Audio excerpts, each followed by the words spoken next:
రాష్ట్ర ప్రగతికి ఎన్డీఏ కూటమి ప్రభుత్వం ఆశాకిరణమైందని కృష్ణా జిల్లా అవనిగడ్డ ఎమ్మెల్యే మండలి బుద్ధప్రసాద్ అన్నారు. బుధవారం ఉపాధి పథకం నిధులు 2 కోట్లతో ఘంటసాల మండపంలో జాతీయ రహదారి 216 నుంచి పూషడం వరకు 3 కిలోమీటర్ల తారు రోడ్డు, పూషడం నుంచి మల్లాయి చిట్టూరుకు 2 కిలోమీటర్ల తారు రోడ్డు నిర్మాణానికి ఎమ్మెల్యే బుద్ధప్రసాద్ శంకుస్థాపన చేశారు. తమ గ్రామాలకు రోడ్డు మంజూరు చేసిన సందర్భంగా ఆయా గ్రామాల సర్పంచులు, గ్రామస్తులు ఎమ్మెల్యేను ఘనంగా సత్కరించారు. ఈ కార్యక్రమంలో టీడీపీ, జనసేన, బీజేపీ నాయకులు పాల్గొన్నారు.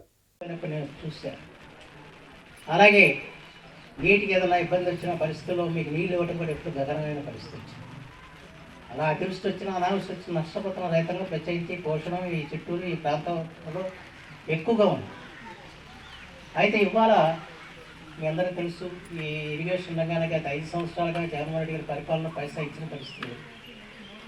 మళ్ళీ ఈ రోజున నీటి సంఘాలు కూడా పెడతాం జరిగింది. ఇక డీసీగా బాలు గారు ఉన్నారు. అలాగే నీటి సంఘాలు ఇవాళ ఎప్పటికప్పుడు రైతుల అవసరాలను గమనించి ఇవాళ పనిచేసే దిశలో వారి ప్రభుత్వం తీసుకురావడం జరిగింది. ముందుగా ఈ తూటుకాడ, గొరపటెక్క, కిక్సా లాంటివి తీయించే కార్యక్రమం కూడా జరుగుతున్న విషయం మేము అందరికీ తెలుసు. ఎందుకు చేస్తామంటే ఇది ఏదైనా అధిక వర్షాలు పడ్డప్పుడు రైతు నష్టపోకుండా వంట కొరకు చేస్తామని చెప్పడం మనం అందరికీ మనం చేస్తాం. అలాగే ధాన్యం కొనుగోలులో పోయిన ప్రభుత్వ హయాంలో జరిగిన ఇబ్బందులన్నీ మీ అందరికీ తెలిసిన విషయం. ఆ రోజున ఇలాగే వర్షాలు వస్తామంటే రైతులందరూ కూడా ధాన్యం కొనుగోలు గురించి కంగారు పడతాయి. ఆ రోజున ఒత్తిడి తీసుకొస్తే ప్రభుత్వం మీరు ఆఫ్లైన్లో తోలని తర్వాత ఆన్లైన్ చేస్తామని చెప్పారు, చేయలేదు.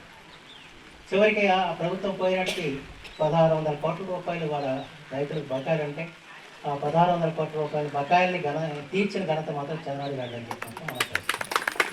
అలాగే మన పౌర సరఫరా శాఖ మంత్రి నాదెళ్ల మనోహర్ గారిని ప్రత్యేకమైన శ్రద్ధ చూడటం.